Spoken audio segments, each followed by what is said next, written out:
Hii ni Hot Drop TV, karibu katika dondoo za michezo, na kama hujasubscribe YouTube channel yetu fanya hivyo hivi sasa ili usipitwe na kila kinachotrend huko kwenye mitandao ya kijamii.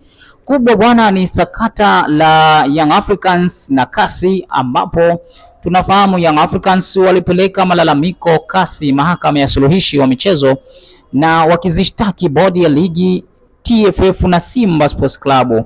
Na hapa kasi wakawajibu kwa kile walichopeleka, wakiwataka Young Africans warudi katika mamlaka za chini kwanza kisha ndipo waende kasi.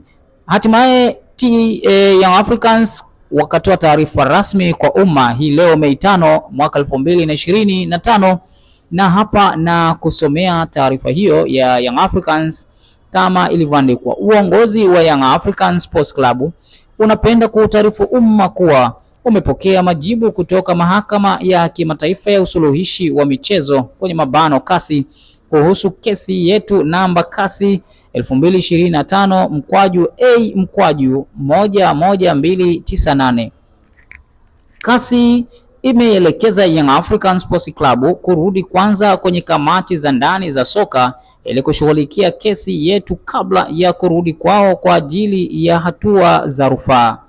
Lakini kutokana na uonevu, uvunjwaji mkubwa wa kanuni na upendeleo dhahiri kwa baadhi ya timu unaoendelea kufanywa na mamlaka za soka Tanzania, uongozi wa Young African Sports Club hauna imani na hauko tayari kupeleka shauri hilo kwenye mamlaka ambazo zinatenda dhulma.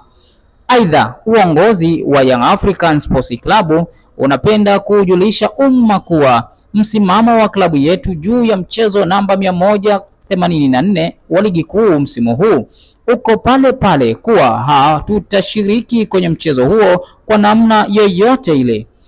Wanayanga wote watakuwa tayari kuipambania haki yao kivyo vyote vile ili kukomesha dhulma na uvunjwaji mkubwa wa kikanuni unaoendelea kufanywa na mamlaka za soka kwa maslahi mapana ya maendeleo ya soka nchini. Imetolewa na kamati ya utendaji Young African Sports Club. Na hii bwana ni taarifa ambayo sasa imetumwa na Young Africans kwa umma. Kizungumzia umma ina maana Watanzania wote wapenda soka na wale ambao walidhani pengine dabi itapigwa. Young Africans wamepiga msumari wa mwisho hapo, wamesema wao hawako tayari kushuka uwanjani kwenda kuipigania Young Africans kwenye dabi ya Kariakoo, na pia hawako tayari kwenda kwenye mamlaka za ndani kuhakikisha wanasuluhisha swala hilo kama walivyoshauriwa na kasi. Sasa yote kwa yote tutafahamu muda utaongea. Hii ni Hot Drop TV. Usisahau kusubscribe, kulike na kucomment YouTube channel yetu kama tulivyokujuza hapo awali ili usipitwe na kila kinachotrend huko mitandaoni.